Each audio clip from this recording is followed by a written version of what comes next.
A real number. Main जो concept आपका trigonometry का वो यहाँ से स्टार्ट होता है। आपने 10th में ट्रिग्नोमेट्रिक आइडेंटिटीज की हेल्प से left hand side right hand side को इक्वल प्रूव किया होगा। एक वो क्वेश्चन मैं आप लोगों के पास आज के बाद भेजूंगा। तो 10th में जो क्वेश्चन थे उस टाइप के क्वेश्चन हैं, आप लोग खुद उनको ट्राई करेंगे और जो डाउट्स होंगे वो मेरे पास भेजोगे। कि सीता ने या जानसी एक बच्ची ने डाउट कोई भेजा हुआ है कि सर 3rd या 7th, बेटा पीछे एक वीडियो में डिस्कस किया हुआ है, उस वीडियो को फिर दोबारा देखें। अगर फिर भी कोई ऐसा टेक्निकल पॉइंट बचता है कि भाई ये बात समझ में नहीं आई तो मेरे से टेलीफोनिकली बात कर लें, क्योंकि इसमें पूरी क्लास का टाइम डिस्टर्ब करने का, क्योंकि टाइम बहुत ज़्यादा कीमती है, लिमिटेड टाइम हमारे पास है। ठीक है, तो मैं अपना जो टॉपिक है वो स्टार्ट कर रहा हूँ, trigonometric functions of real number. अगर कोई छोटा मोटा किसी बच्चे का टेक्निकल इश्यू आता है कि सर ये बात नहीं समझ में आई, मेरे से टेलीफोनिकली बात कर ले, कोई प्रॉब्लम नहीं है। व्हाट्सएप पे मैसेज छोड़ दे, जैसे ही मैं फ्री हूँगा मैं अपने आप कॉल करूँगा। ठीक है, एक आध क्वेश्चन में अगर दिक्कत आती है कि सर यहाँ ये कैसे हो गया, क्योंकि जब तक वो चीज़ आपकी जिज्ञासा शांत नहीं होगी तब तक बात नहीं बढ़ेगी। तो ऐसा कोई टेक्निकल पॉइंट आता है तो मैसेज छोड़ दें, कोई प्रॉब्लम नहीं है, आपको उसका समाधान मिलेगा। Trigonometric functions of a real number.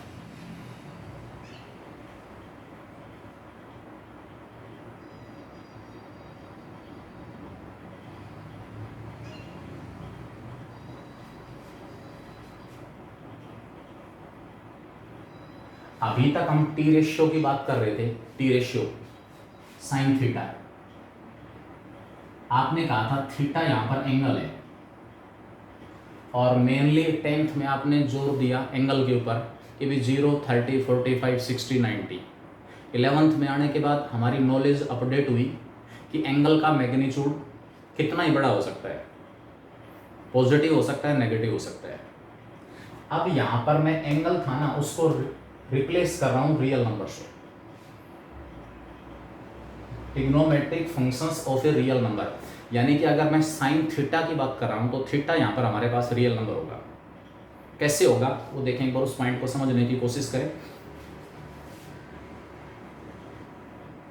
Suppose हमारे पास यूनिट सर्कल ले ली मैंने, यूनिट सर्कल।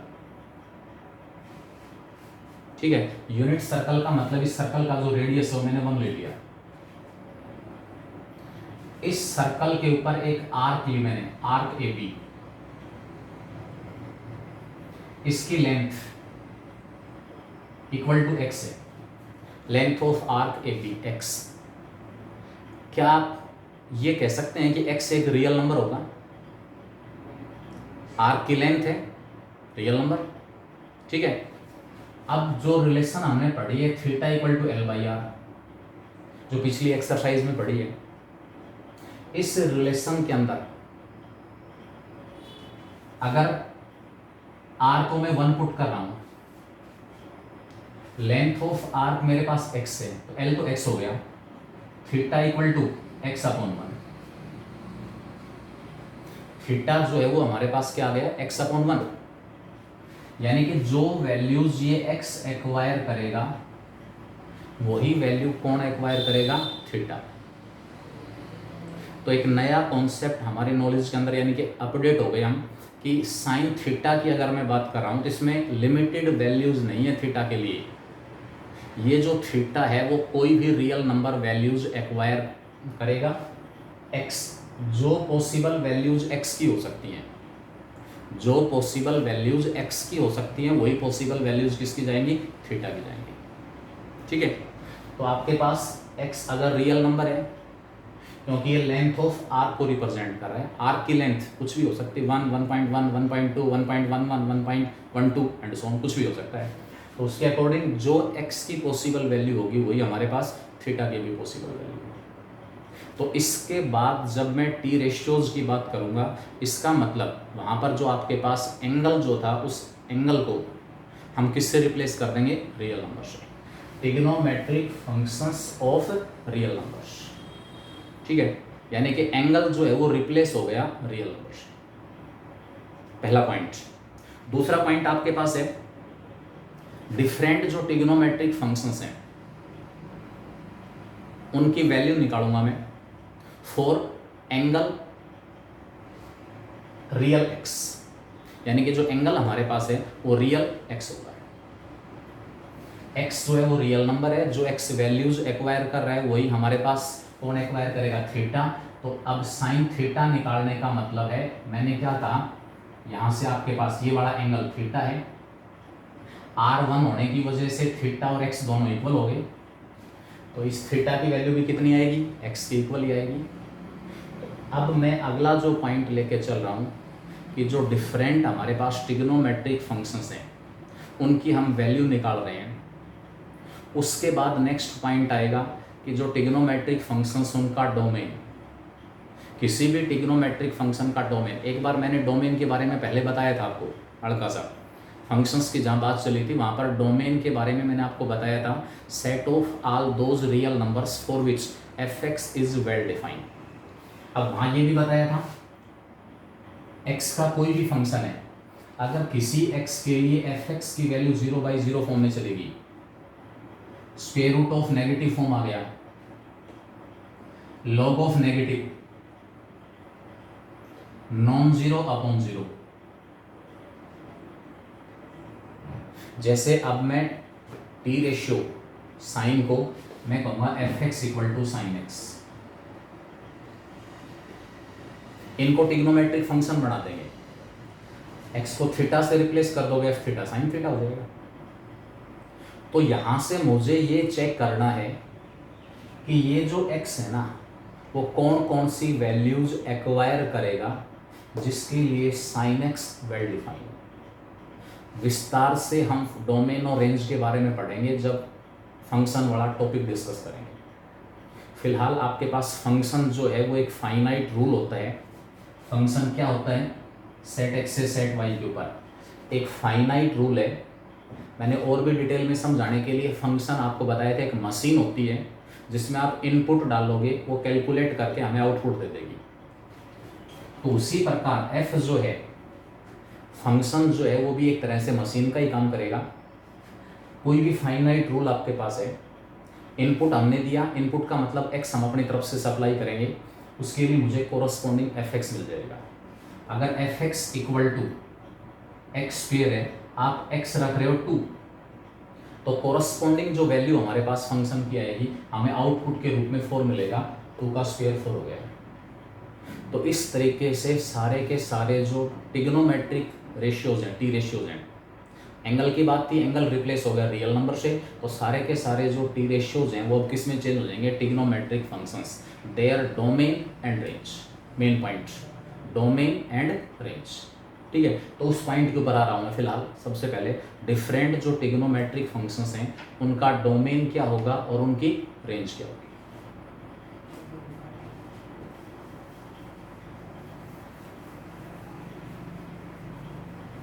वही यूनिट सर्कल है हमारे पास, थीटा इक्वल टू एक्स हुआ, तो अब मैं एंगल को थीटा कहने की बजाय एक्स कहते चलूंगा। ये एंगल हमारे पास एक्स है, यहां से एंगल की डेफिनेशन थी, रिवॉल्विंग लाइन है, ठीक है। इनिशियल पोजीशन से फाइनल पोजीशन तक जाते समय एक एंगल वो ट्रेस कर रही है, पॉजिटिव नेगेटिव, कितना ही उसका मैग्नीट्यूड हो सकता है, सारा सब कुछ हम बता चुके हैं पहले। अब यहाँ जो टी रेशियोज है ना उनकी वैल्यू इस टर्मिनल जो पोजीशन है लाइन की, इसका ये जो पॉइंट है, ओ जो पॉइंट है, ओ जो एंड है इस रिवॉल्विंग लाइन का, वो तो फिक्स है। ये जो एंड है वो वेरिएबल है। इनिशियल पोजीशन ए और बी यहाँ थे, मैंने जो पॉइंट बी है इसके कोऑर्डिनेट ए और बी ले लिए। पॉइंट जो बी हमारे पास उसकी कोऑर्डिनेट मैंने क्या ले लिए, ए और बी, यहीं से देखूंगा मैं। अब यहाँ से बी से मैंने एक्स एक्सिस के ऊपर परपेंडिकुलर ड्रा कर दिया, B C, right angle triangle आ गई ओ सी बी, जो हमने 10th में टी रेशियोज पढ़े थे, बस थीटा एक्स से रिप्लेस हो गया, बाकी सारा सब कुछ वही है। From right angle triangle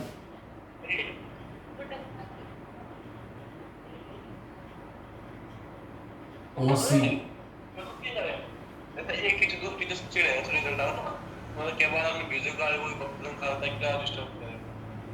hello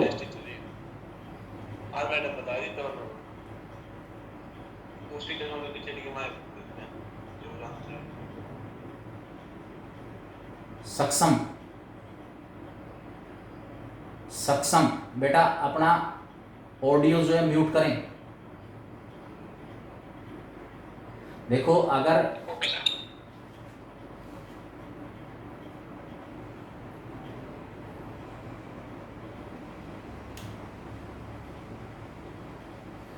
class में आप लोग बैठे हैं तो हमेशा ये बात ध्यान रखें कि भी आप जो भी बातें कर रहे हैं वो सभी बच्चों के पास जा रही है आवाज़। गरिमा में रहें हमेशा, कोई भी बच्चा अपने लिमिट्स को लूज ना करे किसी भी हालत में। हम क्लास में हैं, वो एजुकेशन है, मतलब इस बात का विशेष ध्यान रखें। अदरवाइज मैं यहीं से सभी को म्यूट कर दूंगा, तो बीच में अगर मान लो कोई छोटा मोटा पॉइंट आएगा, कोई बच्चा पूछना चाहेगा तो फिर नहीं पूछ पाएगा, उसमें प्रॉब्लम आ जाएगी। मैंने आप लोगों को अधिकार दिया हुआ है कि भी अगर किसी बच्चे को कोई डाउट है तो वो बीच में अपने आप को अनम्यूट करके अपनी बात रखे, कोई प्रॉब्लम नहीं है। लेकिन इधर उधर की बातें होंगी तो बेटा वो मतलब स्वीकार नहीं होगा। पोलाइट रिक्वेस्ट आपसे, ठीक है। हमारा जो मकसद है उसको आप हमेशा ध्यान में रखो कि सर पढ़ा रहे हैं और हम पढ़ रहे हैं बस। राइट एंगल ट्राइंगल हमारे पास OCB है, यहाँ से मैं sin x की वैल्यू निकाल रहा हूँ। एंगल हमारे पास x है, इस पॉइंट के कोऑर्डिनेट A और B दिए हुए हैं। इस पॉइंट के कोऑर्डिनेट हमारे पास A और B है, इसका मतलब O से लेकर C तक ये A है और ये B है। क्योंकि मैं यूनिट सर्कल लेके चल रहा हूँ, इसलिए यूनिट सर्कल होने की वजह से हमारे पास जो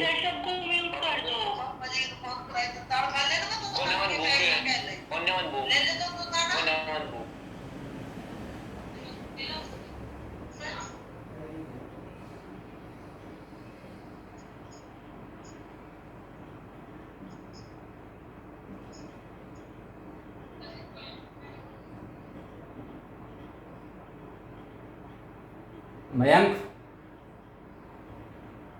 मयंक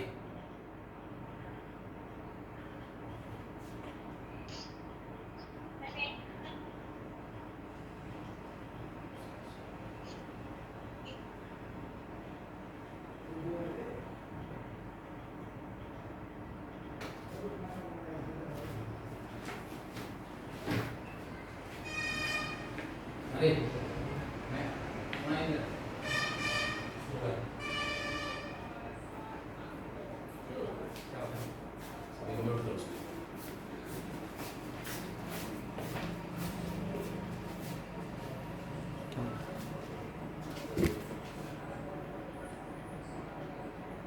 सभी को म्यूट करना है, सभी को म्यूट, क्या सभी को म्यूट करना है।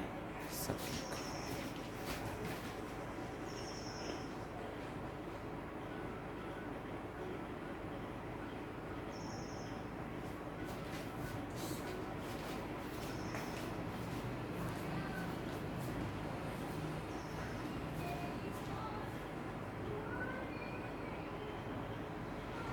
बेटा मैंने अपनी तरफ से सभी को म्यूट कर दिया है।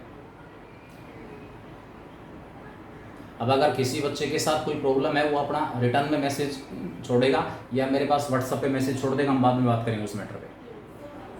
मैं एक बार रिक्वेस्ट कर चुका हूँ आपसे कि बेटा बीच में बातें ना हो, लेकिन उसके बावजूद भी मान लो उसके ऊपर अमल नहीं हुआ तो फिर यही समाधान है। हम यहाँ पर इस पॉइंट के जो कोऑर्डिनेट है वो मैंने A और B ले ली, इसका मतलब ये हमारे पास A है और ये B है। sin x opposite side upon में हाइपोटेन्यूज, यहाँ sin x की जो वैल्यू हमारे पास है वो B/1 यानी कि B आ गई। sin x होगा ये एंगल अगर x है BC अपॉन में OB। इस पॉइंट के कोऑर्डिनेट A और B हैं, इट मीन्स ये हमारे पास क्या है A और ये B है। cos x की वैल्यू यहाँ पर है OC अपॉन में OB, OC अपॉन में OB, OC A दिया हुआ है, OB 1 है, ये 1 आ गया। इसका मतलब जो cos x है उसकी वैल्यू A आ गई। ये रिवॉल्विंग लाइन रिवॉल्व कर रही है, रोटेट कर रही है। ये जो पॉइंट आपके पास दिया हुआ है इस पूरी सर्कल के अलोंग होगा। क्या आप ये बता सकते हैं इसके अंदर कि जो ए और बी साइन एक्स और कोसेक्स जो वैल्यूज एक्वायर करेंगे, साइन एक्स और कोसेक्स जो वैल्यूज एक्वायर करेंगे वो कौन सी होगी? साइन एक्स बी होगा और कोसेक्स हमारे पास ए होगा। अब यहीं से मैं एक और कंक्लूजन निकाल सकता हूं। अगर इस रिवॉल्विंग लाइन में ये एंगल एक्स ट्रेस किया तो इस पॉइंट के बी के जो कोऑर्डिनेट हैं वो इन टर्म्स ऑफ एक्स हमारे पास आ जाएंगे। क्या होंगे? ए हमारे पास कोसेक्स है, यानी कि जो पॉइंट बी हमारे पास उसके कोऑर्डिनेट कोसेक्स और साइन एक्स। जो पॉइंट हमारे पास बी दिया हुआ था उसके कोऑर्डिनेट क्या आ गए? कोसेक्स और साइन एक्स। फिलहाल हमें इसकी ज़रूरत नहीं पड़ेगी। अब आप ये बताओ, इसके अंदर मैं डोमेन की तरफ बढ़ रहा हूँ। जो डिफरेंट ट्रिग्नोमेट्रिक फंक्शंस हैं उनका डोमेन क्या होगा और उनकी रेंज। तो पहले हम डोमेन की बात कर रहे हैं। ए की वैल्यू कहीं एक से ज़्यादा हो सकती है। राइट एंगल ट्राइंगल है, ए स्क्वेयर प्लस बी स्क्वेयर 1 होगा। ये ए, ये बी और ये आपके पास हाइपोटेन्यूज है। तो ए स्क्वेयर प्लस बी स्क्वेयर की जो वैल्यू है वो 1 है। इसका मतलब ए और बी दोनों के दोनों एक या उससे छोटे होंगे।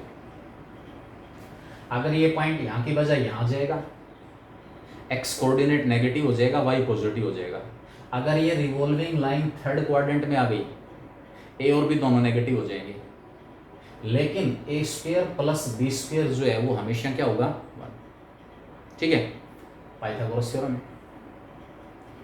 ए अगर 0 है तो b1, बी अगर 0 है तो a1।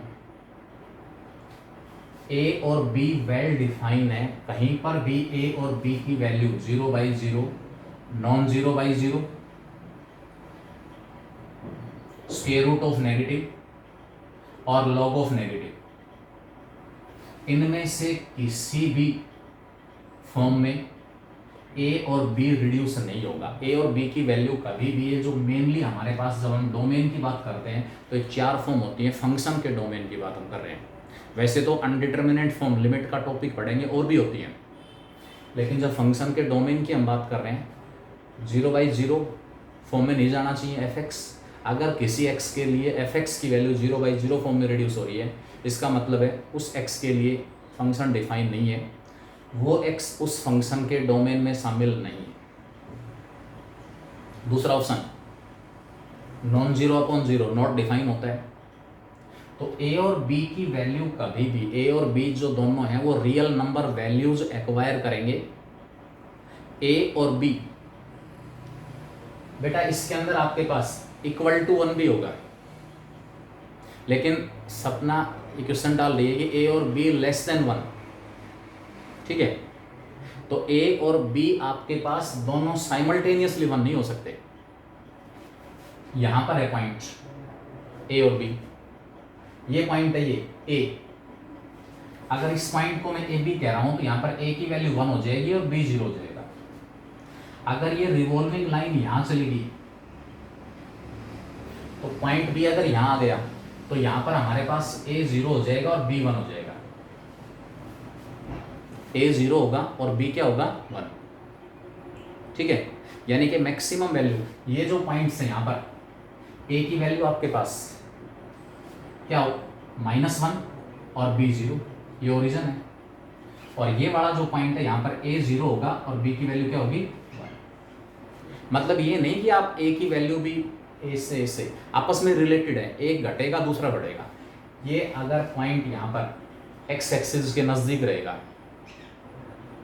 यहाँ 1/√2 और 1/√2 ऐसा पॉइंट होगा, 1/√2 और 1/√2, जिस पॉइंट के एक्स और वाई दोनों कोऑर्डिनेट आपस में इक्वल हैं।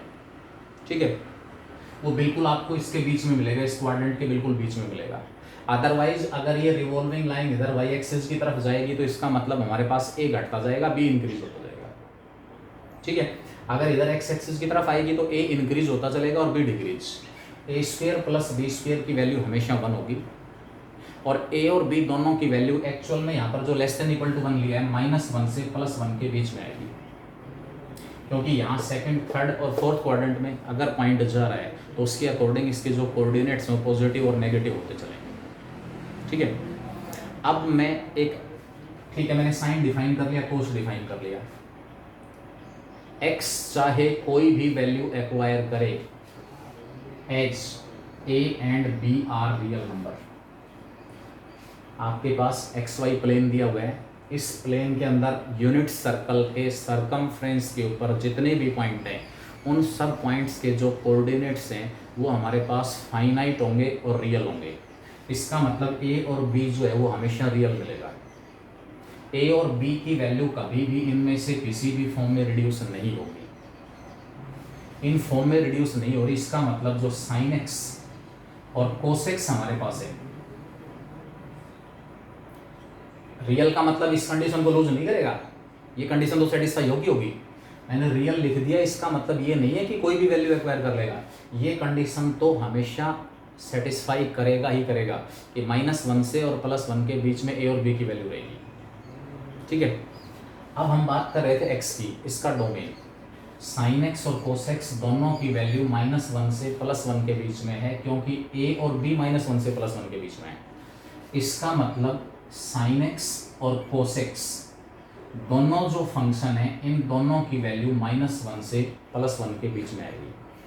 अगर मैं f(x) = sin x कह रहा हूं और f(x) = cos x कह रहा हूं, तो x कौन सी वैल्यू एक्वायर करेगा? x कौन सी वैल्यू एक्वायर करेगा? Length of the arc, arc की लेंथ यहां पर। अब रिवॉल्यूशन एक तो है नहीं कि भाई एक रिवॉल्यूशन हम लेंगे, एक रिवॉल्यूशन अगर इस रोटेटिंग लाइन को एक ही रोटेशन कंप्लीट करना हो तो x की वैल्यू भी लिमिटेड हो जाएगी 0 से 2 पाई के बीच में, क्योंकि सर्कल का जो सरकमफ्रेंस है 2 पाई r = 2 पाई हो जाएगा, r जब मैं 1 लेके चलूंगा तो। लेकिन हमने ये पढ़ा है इससे पहले वाले वीडियोज में कि जैसे जैसे रोटेशंस इंक्रीज होते जाएंगे आपके पास x इंक्रीज होता जाएगा, कोई लिमिट नहीं है x की। यानी कि अगर फर्स्ट एक रोटेशन की बात करते हैं तो x जो है वो कौन सी वैल्यू एक्वायर करेगा? 0 से 2 पाई तक की। हम जो पाई है उसकी जगह 22/7 पुट करेंगे।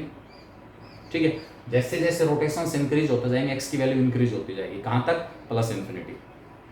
अगर रोटेशन की डायरेक्शन हमने क्लॉकवाइज कर दी तो x नेगेटिव वैल्यूज एक्वायर करने लग जाएगा। x हमारे पास क्या होगा? इसमें नेगेटिव वैल्यूज एक्वायर करेगा, नेगेटिव वैल्यूज एक्वायर करेगा, इसका मतलब x क्या हो जाएगा? नेगेटिव हो जाएगा। कितना नेगेटिव? पहला रोटेशन है -2 पाई तक, फिर -4 पाई, -6 पाई एंड सो। यानी कि दोनों केसेस में साइन x और कोस x जो हैं, साइन x और कोस x दोनों के दोनों सारे रियल नंबर्स के लिए डिफाइन है। Sine x and cos x are defined for all x belongs to R। सारे के सारे रियल नंबर्स के लिए, यानी कि x कोई भी रियल नंबर वैल्यू एक्वायर करे उसका साइन और कोस दोनों के दोनों वेल डिफाइन होंगे, क्योंकि साइन और कोस की वैल्यू हमेशा -1 से +1 के बीच में जा रही है। साइन x हमारा b है और कोस x हमारा a है, तो जो रिस्ट्रिक्शंस a और b के ऊपर है -1 से +1 के बीच में है, तो साइन x और कोस x की वैल्यू -1 से +1 के बीच में होगी। x कौन सी वैल्यू एक्वायर करेगा? कोई भी रियल नंबर वैल्यू। तो डोमेन जो आ गया ना साइन x और कोस x का, domain of sine x and cos x, ये हमारे पास आ गया set of all real numbers. मतलब साइन फंक्शन और कोसाइन जो फंक्शन है वो सारे रियल नंबर्स के लिए वेल डिफाइंड है। एंगल आपके पास कोई भी रियल नंबर हो सकता है, उसके साइन और कोस की वैल्यू आपको हमेशा मिलेगी और वो -1 से +1 के बीच में होगी, क्योंकि a और b -1 से +1 के बीच में जा रहे हैं। तो डोमेन तो हो गया सेट ऑफ रियल नंबर्स। जो रेंज हमारे पास आएगी, रेंज आएगी closed interval -1 to 1। Sine x और कोस एक्स की, बेटा बहुत इंपॉर्टेंट टॉपिक है, बता देता हूँ, कॉम्पिटिशन वाइज भी और सब्जेक्टिव वाइज भी। मैं इतना सब कुछ मेरे को डिस्कस करने की जरूरत नहीं थी, मैं सीधा लिख देता ये इन फंक्शंस के डोमेन है और ये इनकी रेंज है, याद कर लेना। अब पहले समझा के फिर आपको बताया जा रहा है कि ऐसा होगा और उसके बाद आप उस चीज़ को याद रखोगे। साइन और कोस ये बेसिक हमारे पास ट्रिग्नोमेट्रिक फंक्शंस हैं, दोनों बेसिक। अब मैं बात करता हूँ टेन, कोट, सीकेंट या कोसिकेंट की, वहाँ थोड़े से रिस्ट्रिक्शंस आएंगे, कुछ लिमिटेशंस होंगी हमारे ऊपर। क्या लिमिटेशंस हैं वो एक बार देखेंगे। मैं टेन की बात करता हूँ, टेन एक्स की। टेन एक्स हमारे पास होता है sine x upon cos x. Sine x की वैल्यू मेरे पास बी है और कोस एक्स की वैल्यू ए है। जहां कोस एक्स 0 है, जहां कोस एक्स की वैल्यू 0 है, वहां टेन डिफाइन नहीं होगा। डोमेन की बात हो रही है अभी, टेन एक्स का डोमेन। इसी प्रकार टेन के साथ आप सीकेंट एक्स भी ले सकते हो, दोनों का डोमेन सेम होगा। Secant x 1 upon cos x होता है। जहां कहीं कोस एक्स 0 है, दोनों साइमल्टेनियसली 0 नहीं आएंगे कभी भी। ऐसा कोई भी पॉइंट आपको नहीं मिलेगा जहां ए और बी दोनों एक साथ 0 आ जाए, ठीक है बेटा। ऑडियो अगर क्लियर नहीं है तो आपके पास नेटवर्क की प्रॉब्लम है। अगर सभी बच्चों के साथ प्रॉब्लम है तो हो सकता है मेरी तरफ से, लेकिन यहाँ नेटवर्क की मेन प्रॉब्लम अगर एक आध बच्चे के साथ आ रही है, विजिबिलिटी की या ऑडियो, वो नेटवर्क की वीकनेस की वजह से है। बीच बीच में स्ट्रेंथ जो है वो इंक्रीज डिक्रीज हो रही है, उसकी वजह से। ये मोमेंट्री है, मोमेंट्री है। वीडियो अटक अटक के, तो बेटा इसके अंदर मेरे हिसाब से आप लोगों के पास, इसमें ध्यान से सुने, कोशिश करें। इसमें इंडिविजुअल के साथ अलग अलग प्रॉब्लम्स आ सकती हैं, क्योंकि सभी के पास नेटवर्क की स्ट्रेंथ जो है वो सेम नहीं है। रिकॉर्डिंग भी इसकी आ रही है, रिकॉर्डिंग भी आप लोगों के पास आ जाएगी, कोई दिक्कत नहीं है। मैंने कल भी आपको बोला था कि आप अपना जो नेटवर्क है उसको स्ट्रॉन्ग करने की कोशिश करें। जियो हॉटस्पॉट के नाम से एक इंस्ट्रूमेंट आ रहा है, 1000-1200 रुपये लगने उसके ऊपर। वो अपना इंस्ट्रूमेंट लेके उसमें जियो की सिम डाल के, और जहाँ भी रह रहे हैं उस लोकेशन में कहीं अपने 8-10 फीट छत के ऊपर ओपन में कहीं भी उसको रख दो, नेटवर्क की कनेक्टिविटी बहुत बढ़िया हो जाएगी उससे। वाईफाई के इक्विवेलेंट चलेगा, फिर वो वाईफाई के इक्विवेलेंट चलेगा। तो जहाँ तक, क्योंकि बाकी जो क्लासेज हैं उसके अंदर भी ये दिक्कत आती है, तो जिस बच्चे के पास नेटवर्क की प्रॉब्लम है उसके साथ ये दिक्कत आएगी, सभी के साथ ये प्रॉब्लम नहीं आ सकती। मैं बात कर रहा था यहाँ पर 10x कहाँ डिफाइन होगा। 10x के साथ मैंने सीकेंट एक्स लिया है क्योंकि दोनों का डिनोमिनेटर सेम है, कोस एक्स और कोस एक्स। जहां कोस एक्स 0 आ गया, जहां कोस एक्स 0 है, वहां ना तो 10 डिफाइन है और ना सीकेंट डिफाइन है। अब उसी पॉइंट से मेरे पास 10x और सीकेंट एक्स का डोमेन निकलेगा कि 10x और सीकेंट एक्स जो है वो कौन से रियल नंबर्स के लिए डिफाइन नहीं है। कोस एक्स 0 का मतलब कोस एक्स की वैल्यू मेरे पास a है, कोस एक्स की वैल्यू a, तो कोस एक्स 0 का मतलब a इक्वल टू 0। अब आप इस फिगर की हेल्प से बताओ मेरे को a कब कब 0 आ सकता है। a का मतलब है जो रोटेटिंग लाइन है उसका जो टर्मिनल पॉइंट है उसके कोऑर्डिनेट है a और b। x कोऑर्डिनेट 0 कब होगा, x कोऑर्डिनेट कौन से पॉइंट्स का x कोऑर्डिनेट 0 आता है, जो पॉइंट y एक्सिस के ऊपर होते हैं। यानी कि ये रोटेटिंग लाइन फर्स्ट टाइम अगर इस y एक्सिस के साथ कोइंसाइड कर रही है, यहाँ ये पॉइंट b अगर यहाँ पर है तो इसका x कोऑर्डिनेट 0 का और y कोऑर्डिनेट b है। यानी कि फर्स्ट टाइम कोस एक्स की वैल्यू जो 0 आएगी, a0। अब मैं a0 इस इंफॉर्मेशन को चेंज कर रहा हूँ in terms of x, in terms of angle. ये वाला एंगल फर्स्ट टाइम जो a0 होगा वो यहाँ से यहाँ चलते ही यहाँ a0 आएगा फर्स्ट टाइम। यहाँ से यहाँ तक कितना एंगल ट्रेस हो गया, π/2। यानी कि a इक्वल टू 0 आने का मतलब है x की वैल्यू फर्स्ट टाइम π/2। एक ही पॉइंट का ध्यान रखना है, A0 आने का मतलब वो पॉइंट एक्स वाई एक्सिस के ऊपर होगा।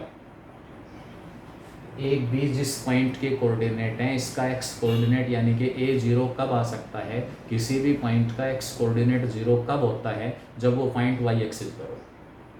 तो वाई एक्सिस के साथ ये rotating line, revolving line first time coincide कब करेगी, जब ये एंगल π/2 इसने ट्रेस कर दिया। दोबारा वाई एक्सिस के साथ कोइंसाइड कब करेगी, दोबारा वाई एक्सिस के साथ जब यहां से लेकर यहां तक। अब की बार कितना एंगल ट्रेस हो गया, 90, 180 और 270, यानी कि सेकंड टाइम जब जब ये रोटेटिंग लाइन वाई एक्सिस के साथ कोइंसाइड करेगी, वाई एक्सिस के साथ कोइंसाइड करेगी, ठीक है, वहां हमारे पास A0 मिलेगा मुझे, और A0 मिलने का मतलब है cos x 0 होगा। और नेक्स्ट टाइम ये सिचुएशन आएगी x = 3π/2 पर। उसके बाद नेक्स्ट टाइम यहां से फिर दोबारा यहां आ जाओ, कितना एंगल ट्रेस हो गया, यहां तक हो गया था 3π/2, यहां तक 2π 360, और 2π में π/2 और ऐड कर लो π/2 एंड सो ऑन। जैसे जैसे रोटेशंस इंक्रीज होती जाएगी ये सिचुएशन बार बार आएगी, जब भी ये रोटेटिंग लाइन वाई एक्सिस के साथ कोइंसाइड करेगी उसका एक्स कोऑर्डिनेट 0 होगा। एक्स कोऑर्डिनेट 0 होने का मतलब है एक्स की उस पर्टिकुलर वैल्यू के लिए मेरे पास cos x 0 होगा। अब मैं डायरेक्शन ऑफ रोटेशन को चेंज कर रहा हूँ, एंटी क्लॉकवाइज की बजाय क्लॉकवाइज ले लिया मैंने, ये डायरेक्शन चेंज कर दी। तो फर्स्ट टाइम जो रोटेटिंग लाइन है वो वाई एक्सिस के साथ कोइंसाइड करेगी, वहां एंगल हमारे पास कितना होगा, -π/2, एंगल नेगेटिव हो गया। बस डायरेक्शन ऑफ रोटेशन अगर क्लॉकवाइज हो गई तो एंगल यहां तक जो इधर +90 था इधर आके -90। फिर दोबारा वाई एक्सिस के साथ ये रोटेटिंग लाइन कोइंसाइड कब करेगी, जब यहां से और यहां पहुंच जाएंगे, π/2 -π और -3π/2, यानी कि सेकंड जो वैल्यू हमारे पास आएगी वो हो जाएगी -3π/2, फिर -5π/2 एंड सो ऑन। अब मैं कलेक्टिवली चेक कर रहा हूं, कलेक्टिवली कि क्या सिमिलरिटी है इन सभी एक्स की वैल्यूज में। अगर आप ध्यान से देखोगे तो इन सभी वैल्यूज में π/2 का जो मल्टीपल है वो ओड इंटीजर है। π/2 का मल्टीपल 1, π/2 का मल्टीपल 3, π/2 का मल्टीपल 5। इसके बाद जो नेक्स्ट सिचुएशन आएगी वो π/2 का मल्टीपल 7 मिलेगा। नीचे π/2 का मल्टीपल -1, -3, -5 एंड सो ऑन। तो इन दोनों सिचुएशंस को कंबाइन करके मैंने एक जर्नल वैल्यू लिख दी एक्स की, जर्नल। क्या समानता मिली मुझे इन सब में, क्या सिमिलरिटी मिली कि ये सारे के सारे जो एंगल हैं, ये सारी की सारी जो